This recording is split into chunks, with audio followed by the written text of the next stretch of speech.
धर्मपत्नी के बार बार कहने पर सुदामा ना चाहते हुए अपने बचपन के मित्र कृष्ण से मिलने चला। द्वारकाधीश के महलों के अंदर जाने का प्रयास किया तो द्वारपालों ने रोका। अरे ब्राह्मण, किधर को जा रहे हो? जानते भी हो यह मार्ग किधर जा रहा है? यह मार्ग द्वारकाधीश श्री कृष्ण के महलों को जाता है। हे विप्र, तुम यहाँ कहाँ भटक रहे हो? ए भाई, जानता हूँ, ये मार्ग श्री कृष्ण के महलों को जाता है। मैं उनसे ही मिलने आया हूँ भाई। यह भी घूम रही। द्वारकाधीश से मिलने का यह कौन सा समय है? महाराज अभी दरबार में नहीं है। अरे पंडित जी, श्री कृष्ण अपने महल के शयन कक्ष में आराम कर रहे हैं।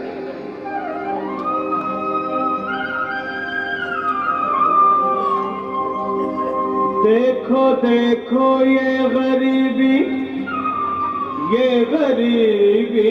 का हाल, कृष्ण के दर पे विश्वास लेके आया हूँ। मेरे बचपन का यार है मेरा श्याम, यही सोच कर मैं आस करके आया हूँ।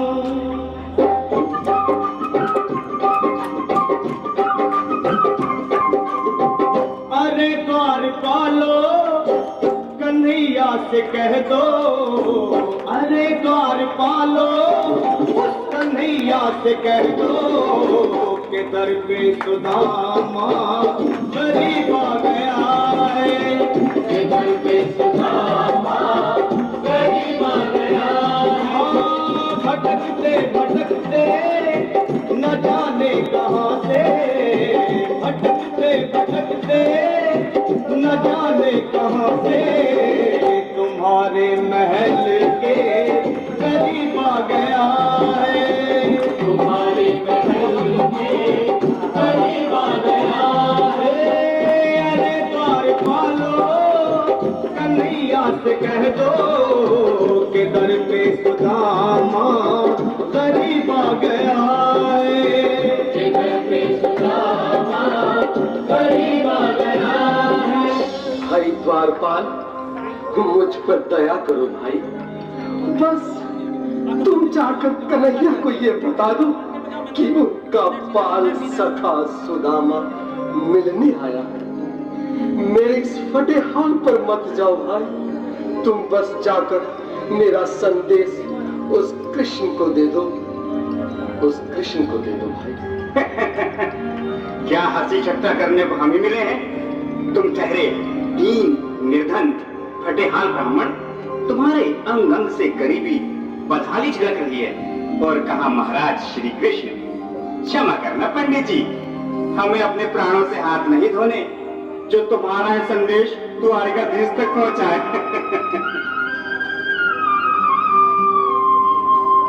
न सर पे है पगड़ी न तन पे है जामा, बता दो कन्हैया को नाम है सुदामा, बता दो कन्हैया को नाम है सुदामा, बता दो कन्हैया को नाम है सुदामा। न सर पे है पगड़ी न तन पे है जामा, बता दो कन्हैया को नाम है सुदामा हो। न सर पे है पगड़ी न तन पे है जामा, बता दो कन्हैया को नाम है सुदामा हो, बता दो कन्हैया को नाम है सुदामा। एक बार मोहन से जा करके कह दो, तुम एक बार मोहन से जा करके कह दो कि मिलने सखावत नसीब आ गया है, कि मिलने सखावत नसीब आ गया है। अरे द्वारपालो कन्हैया से कह दो कि दर पे सुदामा गरीब आ गया है।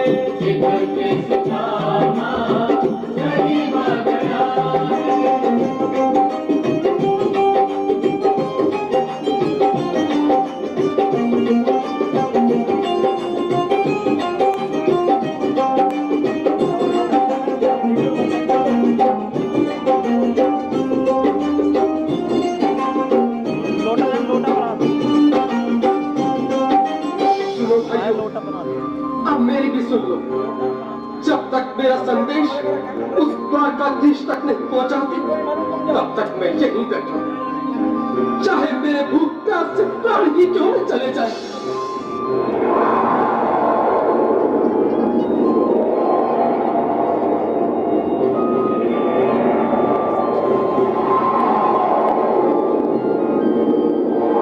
जिनको रुपए देने बाद में दे सकते हैं, पहले देख लीजिए। साथी, ये ब्राह्मण तो बहुत कठिन है। हाँ भैया, सुबह से शाम होने को है, पर ये यहाँ से जाने का नाम ही नहीं ले रहा। अरे देखो तो सही, इसकी देह कैसे कांप रही है, लगता है जैसे प्राण हिंदों पर अटके हैं। भगवान न करे अगर ब्राह्मण ने यही प्राण त्याग दिए तो, और अगर ये सच में द्वारिकाधीश का मित्र हो तो क्या होगा भैया? सही कहते हो, अगर ब्राह्मण हत्या का पाप लग गया तो पीढ़ियां नरक भोगेंगी। अगर महाराज का मित्र हुआ तो मृत्यु दंड का भय है। अपनी आने वाली पीढ़ियों को नरक में डालने से तो ये संदेश पहुंचाना ही ज्यादा अच्छा है। क्यों ना महाराज का संदेश पहुंचा दें? ऐसे करो, तुम जाओ भैया। तुम जाओ भैया, तुम उम्र में बड़े ठहरे, मेरी बात को समझो, तुम ही जाओ।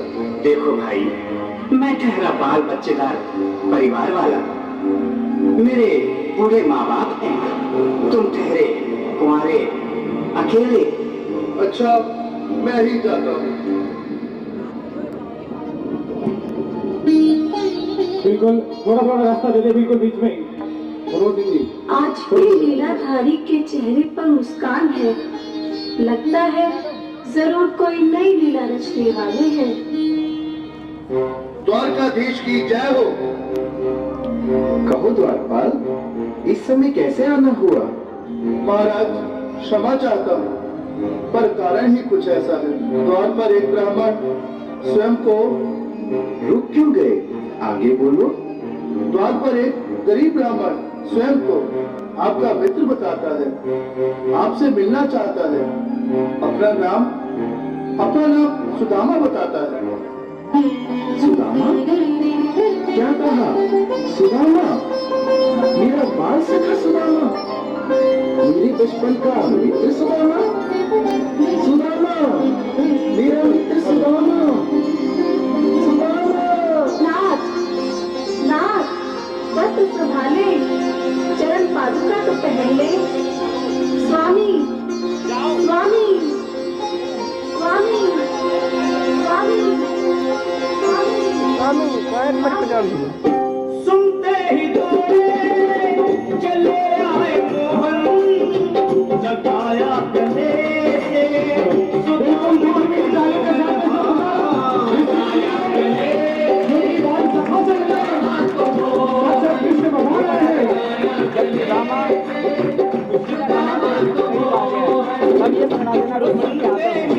वो सुदामा को पहना देगा। काम में बोल भी देना।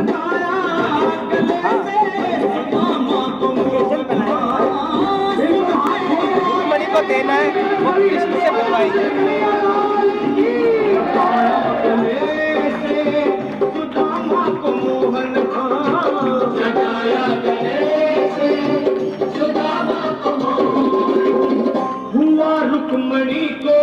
रुक्मणी को ही अचंभा, बहुत अचंभा हुआ। रुक्मणी को बहुत ही अचंभा, ये मेहमान कैसा अजीब आ गया है। ये मेहमान कैसा अजीब आ गया है। हुआ रुक्मणी को बहुत ही अचंभा, ये मेहमान कैसा अजीब आ गया है। ये मेहमान कैसा अजीब आ गया है।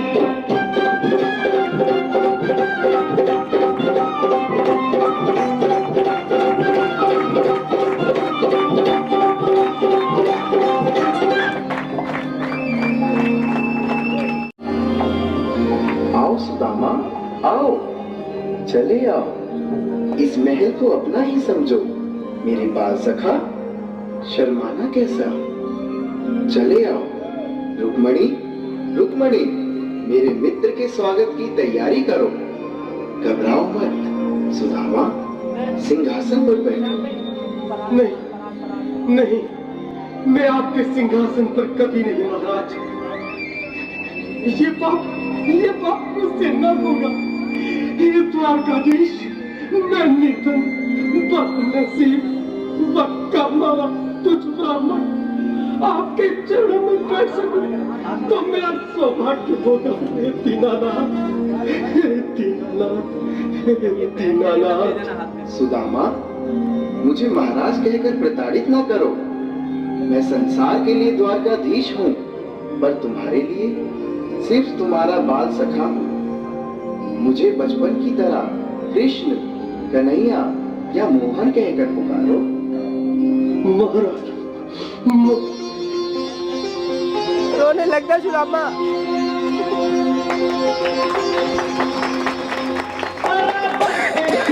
उठा दो, ताली बजा दीजिए जोरदार। क्या बात है, जोरदार ताली बजा दीजिए। क्या बात है।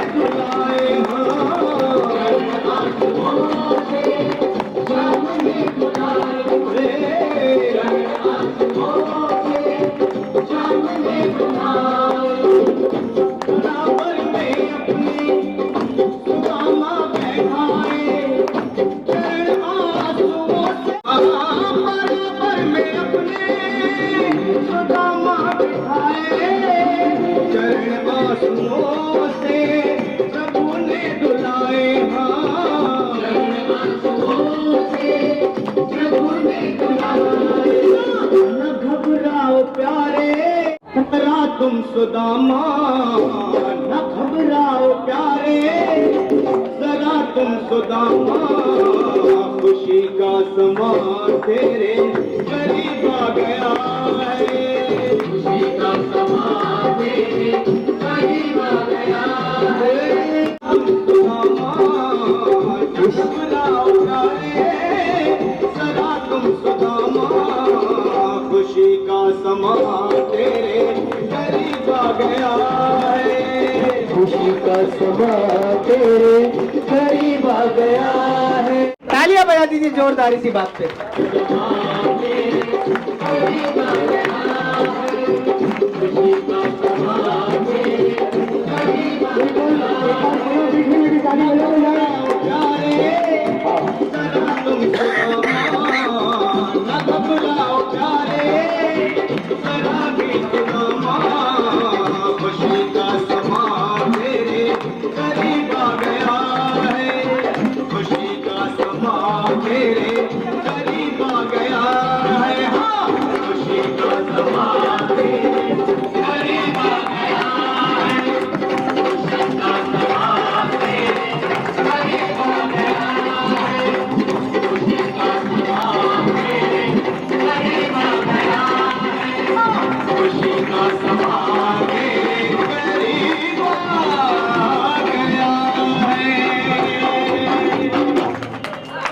जिनको अच्छा नहीं लगा ताली बिल्कुल मत बजाना, और अच्छा लगाओ तो ताली बजाइए जोरदार।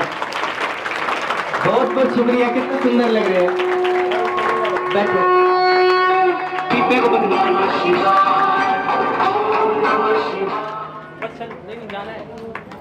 बहुत सुंदर आपने अभी नृत्य नाट्य कर देखिए। यहीं खड़े रहो, यहीं खड़े रहो।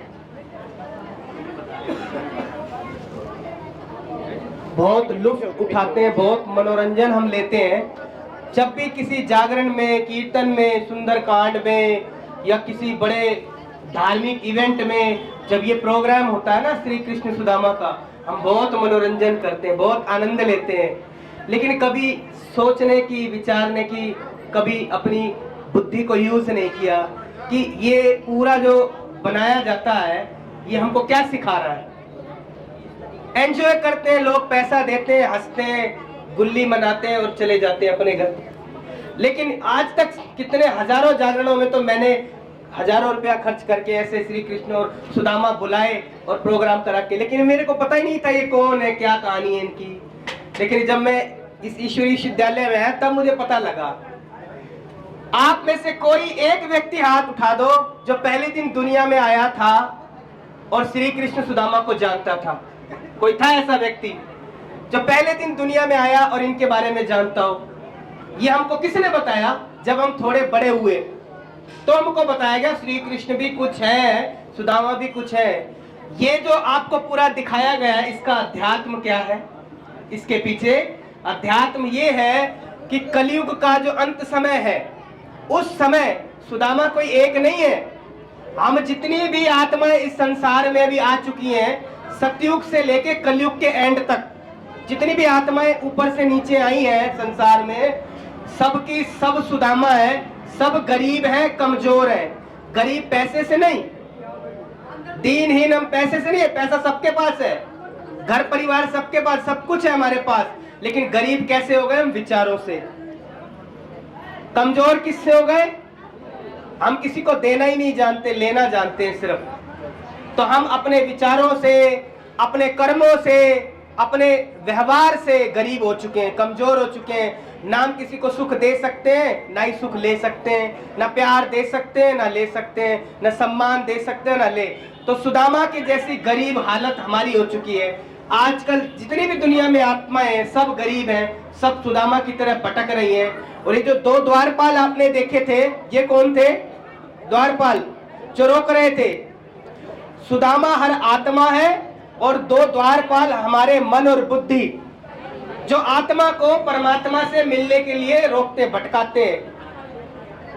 मन बुद्धि हमको मिलने नहीं देती। और ये जो रुक्मणी है, ये कौन है? ये है आत्मा की तीसरी शक्ति, ये संस्कार। आज हमारे असुरी संस्कार हो गए। आज भाई साहब ने कितना पक्का कराया कि आप देवी हो। नाम के पीछे देवी लगाते हैं, सरोज देवी, संतरा देवी, है ना, अंजलि देवी, वो देवी लगा लेंगे, लेकिन देवी हम अपने आप को महसूस नहीं कर पा रहे। क्यों? जब देवी नाम के पीछे लगाते हो तो देवी हो के नहीं हो ना? लेकिन नहीं। तो हमारे संस्कार जो हैं, जो देव तुल्य थे, ये भूमि जो भारत भूमि देव तुल्य थी, वो अभी क्या हो गई? देवता अपने आप को महसूस ही नहीं कर पा रहे हम आत्माएं ही देवता थी। उतरते उतरते सतयुग, त्रेता, द्वापर और कलयुग के एंड में साधारण मनुष्य बन चुके हैं। और हमारे संस्कार जो देवताई संस्कार थे, वो असुरी संस्कार बन गए। जो रुक्मणी कह रही है, क्या कह रही है उसको? कि कैसा ये मेहमान आ गया है? उससे भी देखा नहीं जा रहा। हमारे संस्कार इतने गरीब हो चुके हैं कि हमको भगवान बता रहा है कि तुम देवी देवता थे, लेकिन हम फिर भी महसूस नहीं कर पा रहे। हम साधारण मनुष्य बन के जीना चाहते हैं। हम जब मंदिर में जाते हैं, बहुत प्यार से कहते हैं, मैं मूर्ख खलकामी तुम सबके, मैं मूर्ख हूँ। खल माना दुष्ट, कामी माना विकारी, मैं हूँ और तुम कौन हो? सबके विषय विकार मिटाओ और पाप हरो देवा। भगवान को कह रहे हैं। भगवान कहता है पाप करते ही क्यों हो भाई? पहले पाप करते हो, फिर कहते हो मेरे पाप हरो। तो पाप करो ही मत। तो संस्कार हमारे पाप कराते हैं हमारे से। संस्कार में ना अच्छी आदतें और बुरी आदतें। आज हर व्यक्ति सुबह जल्दी उठना नहीं चाहता, नहा धो के खाना नहीं खाना चाहता, है ना, रसोई घर में नहा धो के जाना नहीं चाहता। सारे संस्कार हमारे धर्म भ्रष्ट, कर्म भ्रष्ट हो गए हैं। तो परमात्मा से हम कैसे मिल पाएंगे? श्री कृष्ण कौन है? परमात्मा है। आत्मा मिलना चाहती है, लेकिन मन बुद्धि संस्कार मिलने नहीं देते। तो परमात्मा से मिलना है तो सबसे पहले आत्म शुद्धि करनी पड़ेगी। आत्म शुद्धि होगी तो हम परमात्मा से मिल पाएंगे। जब मन बुद्धि और संस्कार तीनों ने समझ लिया कि ये आत्मा भगवान की बच्ची है, तो वो भी हट गए साइड में, और आत्मा का फिर परमात्मा से, श्री कृष्ण से मिलन हुआ। और जब परमात्मा से आत्मा मिल जाती है तो परमात्मा उनके दुख हर लेते हैं और उनको सुख दे देते हैं। लास्ट में है ना लाइन में, खुशी का समा तेरे पास आ गया है। आज आप किसी का भी चेहरा देखो, मुंह लटका हुआ है, लेकिन ओम शांति में किसी का भी चेहरा देख लो, खिला हुआ मिलेगा आपको। किसी का भी देख लो। क्यों? हमको भगवान मिल गया तो खुशी का समा हमारे पास आ चुका है। तो हम आत्मा सुदामा जो थी, भगवान से मिलके आज बड़े खुश हैं, बड़े प्रसन्न हैं। इसके पीछे पूरा अध्यात्म है। ये कलयुग की बात है। ये कलयुग के अब अंत समय में परमात्मा हमको सिखा रहा है, बता रहा है। ठीक है? तो आप सब कौन हो? आत्मा। परमात्मा से मिलना चाहते हो? तो मन बुद्धि और संस्कार, इन तीन चीजों की शुद्धि करनी पड़ेगी, तो हम ईश्वर से सहज ही मिल जाएंगे और हमारे जीवन में सुख शांति अपने आप ही आ जाएगी, मन में भी और घर में भी और परिवार में भी और सब जगह। ठीक है? ये इसके पीछे अध्यात्म था। ओम शांति। आपको अच्छा लगा हो तो ताली बजा दीजिए।